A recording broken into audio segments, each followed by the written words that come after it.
이제 하나님께서 오늘 우리에게 주시는 말씀 찾아서 함께 눈으로 보시고 또 함께 봉독하시고 말씀의 은혜를 나눕니다. 오늘은 본문이 두 가운데입니다. 구약의 스가랴와 신약의 마가복음입니다. 먼저 구약 스가랴 9장 9절의 말씀입니다. 스가랴는 구약 성경 맨 마지막에서 두 번째 책입니다. 구약 성경 1321페이지 개역 개정을 가지셨으면 찾으실 수가 있습니다. 스가랴 9장 9절의 말씀 우리 같이 한 목소리로 봉독하시겠습니다. 시작. 시온에 따라 크게 기뻐할지어다. 예루살렘에 따라 즐거이 부를지어다. 보라, 네 왕이 내게 임하시나니 그는 공의로우시며 구원을 베푸시며 겸손하여서 나귀를 타시나니 나귀의 작은 것 곧 나귀 새끼니라.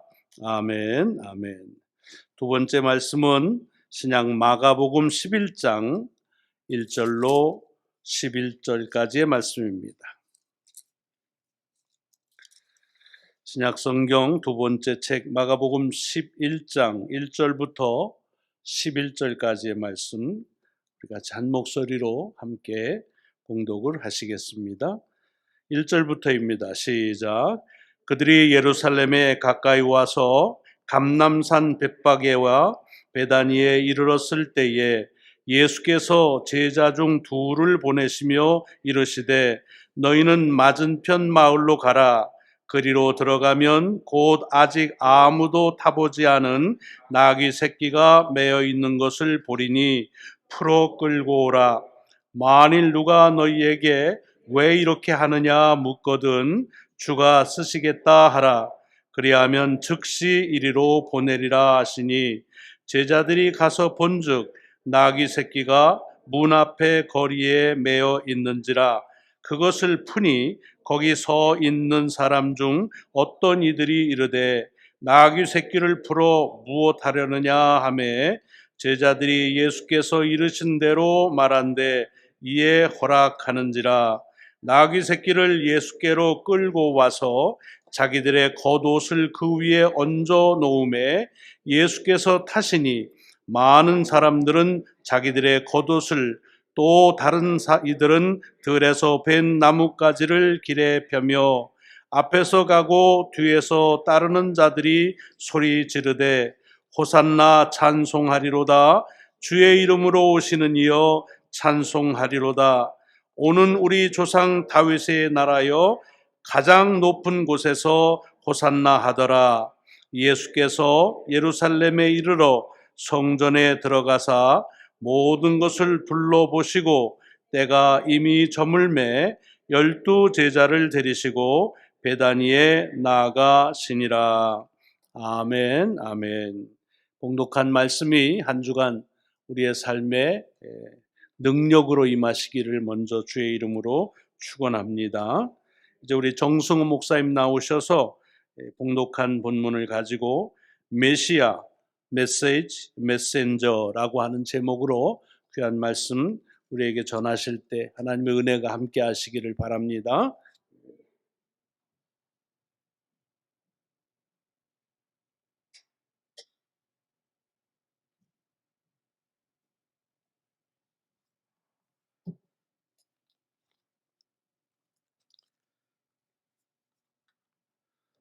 존경하는 우리 이승호 목사님 섬기시는 교회에 귀한 강단을 허락해 주셔서 감사합니다. 함께 말씀 나누겠습니다. 기도하겠습니다. 좋으신 하나님, 거룩하고 복된 주일, 이 종려주일에 주님 앞에 나와 예배하며 하나님의 말씀을 듣습니다. 우리의 귀를 열어주시고 우리의 생각을 열어주시고 우리의 마음을 열어주셔서 주의 말씀에 아멘하는 귀한 시간 되게 허락하여 주옵소서. 우리 주 예수 그리스도의 이름 받들어 간절히 기도드렸사옵나이다. 아멘. 오늘 말씀은 종려주일이면 늘 읽게 되는 본문입니다. 종려주일은 왕으로 오신 우리 예수님을 환영하고 그 왕의 귀환을 함께 축하하는 그런 날입니다. 그런데 그 본문의 내용을 잘 보면 이게 왕의 귀환이 맞는가, 왕의 오심을 환영하는 그런 자리가 맞는가 하는 아이러니한 장면이 하나 보입니다. 그것은 바로 나귀를 타고 오시는 그런 예수님의 모습이 뭔가 왕의 귀환과는 동떨어져 보이는 그런 모습입니다. 우리가 영화를 보든지 또 아니면 여기 뭐 워싱턴 DC에 사니까 대통령이나 외국 그 귀빈들이 올 때 모습 퍼레이드를 하는 걸 보면 휘황찬란하고 그리고 개선 장군 같은 그런 멋진 말을 타고 그러고 오지, 좀 조그맣고 비율도 잘 맞지 않는 낙이, 그것도 새끼 낙이를 타고 들어온다는 건 왕의 모습하고는 잘 맞지 않아 보입니다. 근데 그렇게 오신 이유가 겸손하게 오시는 모습이라고 성경은 우리에게 이야기합니다. 왕으로 오신 그분은 우리의 메시아로 우리에게 오신 것이었고, 그래서 우리를 구원하시기 위해서 오신 분인데 그분의 모습은 너무 초라하기 짝이 없습니다. 왕의 귀환이라고 보기에 뭔가 좀 모자란 듯한 이 모습은 예수님께서 우리를 구원하러 오실 때, 메시아로 오실 때 이 첫 번째 오심은 우리에게 낮아지셔서 겸손하게 오셔서 우리를 설득하기 위한 모습이었습니다. 그래서 우리는 이것을 성육신이라고 이야기하기도 합니다. 이 종려주일 이후에 우리는 잘 아는 것처럼 이 고난주간 한 주간 동안 그분은 고난당하시고 죽으시고 그리고 부활의 영광으로 우리 가운데 오시는 한 주간의 시작입니다. 그것이 예수님이 메시아로서 오시는 첫 번째 초림 때의 모습을 성경을 통해서 우리는 잘 알고 있습니다. 그런데 성경은 분명히 또 한 번 이야기하는데 그분은 한 번 오시는 거로 끝나는 것이 아니라 다시 오시마 약속하신 재림에 주로 오신다는 것입니다. 다시 오신다고 약속하셨던 이 재림 때는 처음 오셨을 때처럼 이렇게 겸손하게 오시는 것이 아니라 이제 권능으로 오신다는 것을 우리는 잘 압니다. 예수님께서 다시 오시마 약속하신 그때는 권능으로 오시기 때문에 그 모습은 그야말로 영광스럽고 그리고 권위 있게 오시는 모습을 요한계시록을 통해서 우리는 볼 수가 있고 그리고 그 약속을 들을 수가 있습니다. 다시 오시는 권능으로 오실 때 그 예수님이 다시 오심을 통해서 하나님의 나라가 완성되는 모습을 우리는 눈으로 목도하고 체험하게 될 것이고, 그리고 지금까지의 우리의 삶을 괴롭히며 하나님 나라의 영광에 스크래치를 냈던 사단은 완전히 정복되는 모습을 우리는 체험하게 될 것이고요. 그리고 우리는 다 하나님의 구원받은 하나님 나라의 백성으로 하나님의 자녀로 하나님을 예배하는 그 모습으로 다시 태어나게 될 것입니다. 이 일은 그냥 몇몇 사람들을 위한 것이 아니라 온 세계 열방의 모든 민족과 열방을 향하여 동시적으로 일어나는 메시아입니다. 그래서 이 메시아의 다시 오심은 결코 가벼운 일이 아닙니다. 온 세계의 누구에게는 심판이 될 수 있지만 모든 예수 그리스도를 믿는 우리 모두에게는 영광스러운 구원의 감격의 그날을 맛보게 되는 거죠. 이 땅을 살아가는, 우리가 육신을 가지고 이 땅을 살아가는 것, 죄 가운데서 살아가는 것 참으로 어렵고 힘든 일이지만 주님이 다시 오는 그 날은 어둡고 그리고 힘들고 고통스러운 날이 아니라 우리의 모든 것이 회복되는 날입니다. 그래서 우리는 메시아를 기다리는 거죠. 매년 우리가 이 종려주일을, 이 팜선데이 종려주일을 기다리고 예배하면서 이 한 주간의 고난을 잘 견딜 수 있었던 것을 견딜 수 있는 것은 바로 다시 오실 주님, 왕으로 다시 오실 그분의 영광을 기대하기 때문에 그렇습니다. 여러분들은 그 메시아가 다시 오실 것을 기대하십니까? 다시 한 주간을 우리가 그 마음으로 기대하며 살면 좋겠습니다.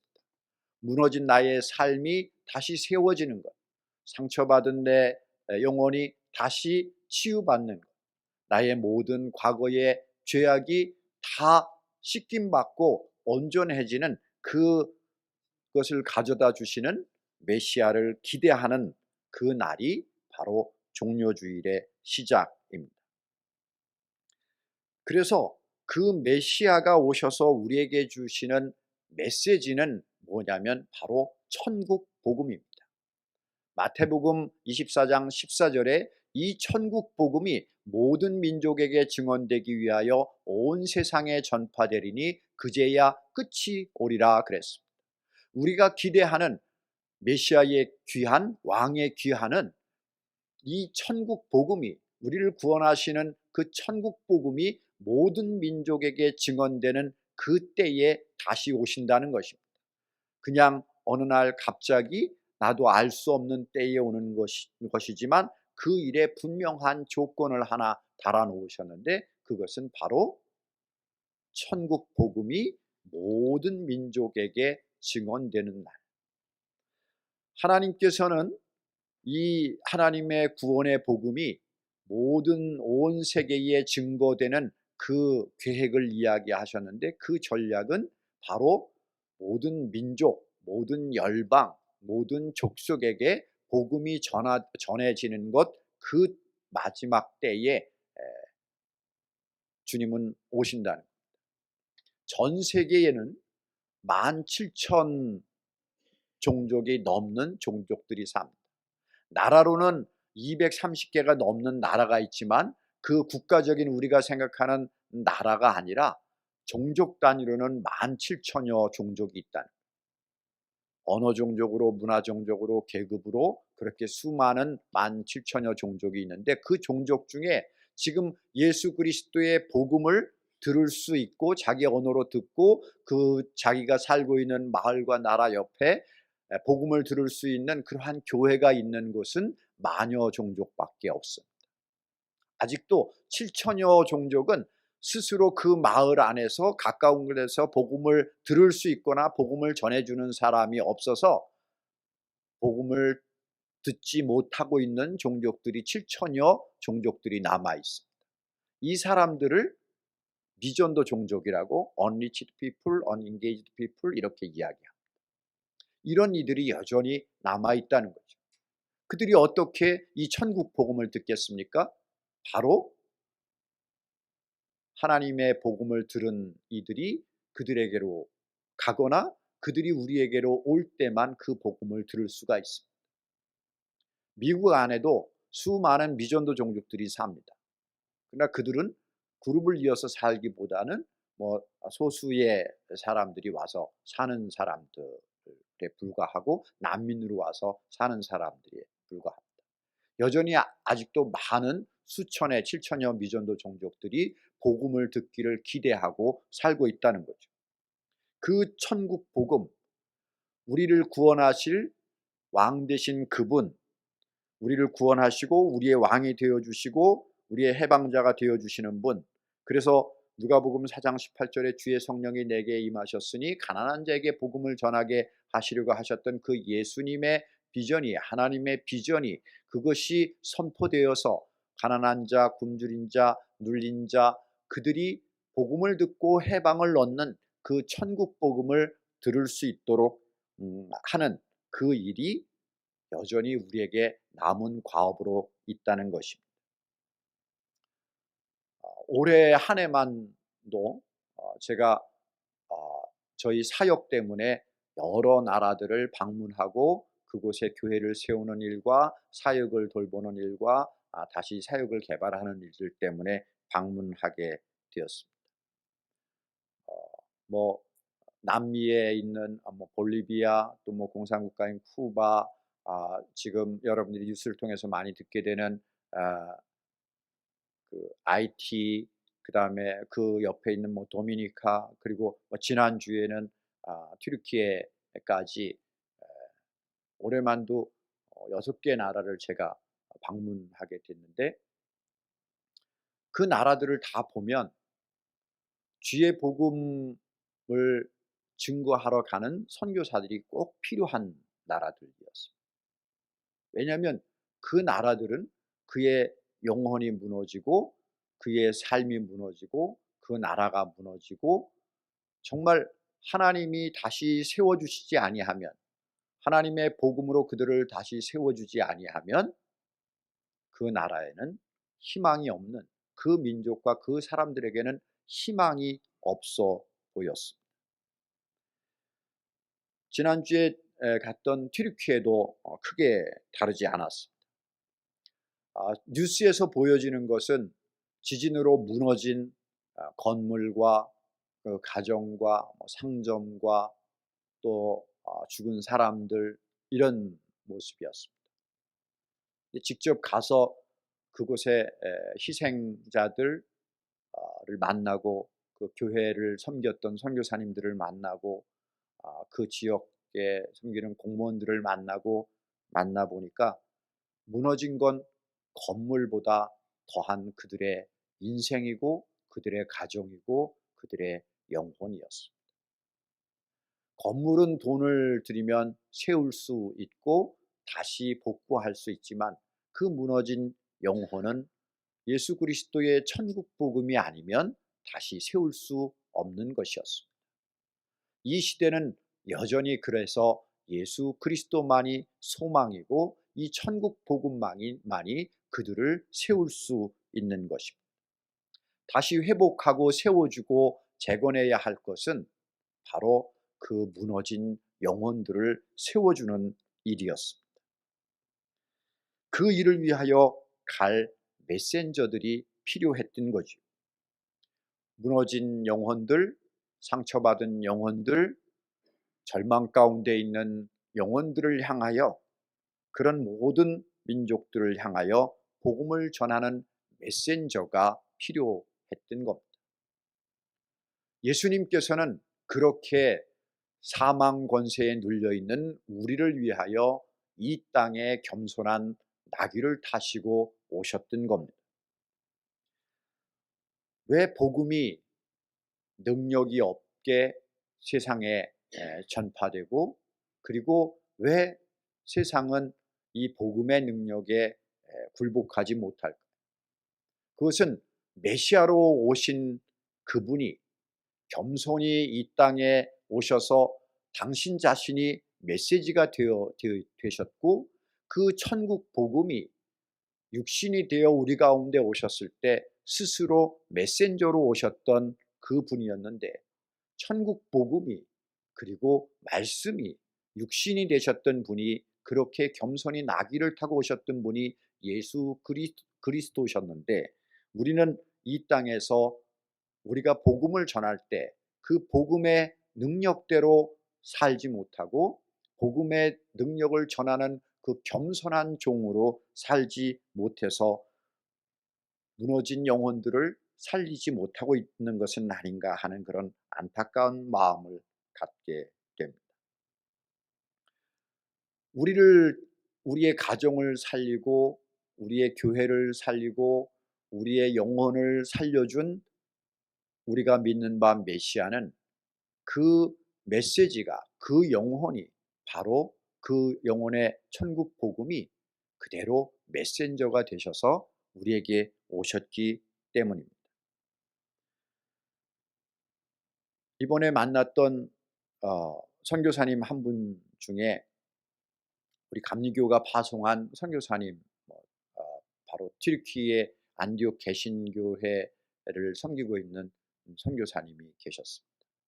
그리고 그를 돕는 또 한 분의 감리교 선교사님이 계셨어요. 근데 저도 뭐 가기 전에 이제 그분들하고 만나야 되니까 먼저 물은 질문은, 제가 이렇게 가게 되니까 저랑 이렇게 일정을 보낼 수 있도록 사역 일정을 좀 만들어 주세요 하며 부탁한 거였습니다. 근데 돌아오는 대답이 조금 그렇게 썩 맞듣지 않은 그런 모습이었어요. 여하튼 약속을 했으니까 가서 만났습니다. 그런데 이분이 이렇게 좀 그 가시돋친 그런 고슴도치 마냥 이렇게 아주 방어 기제가 작동하는 대답만 자꾸 하시는 거예요.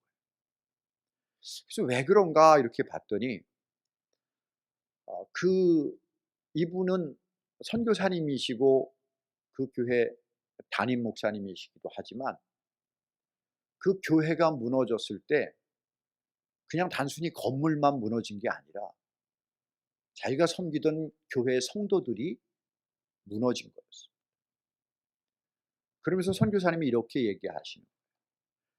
"내 이 셀폰에 연락처 절반을 지워야 하는 상황이 됐다. 성도였고 이웃이었던 사람들 절반이 지진으로 죽거나 또 실종자가 됩니다.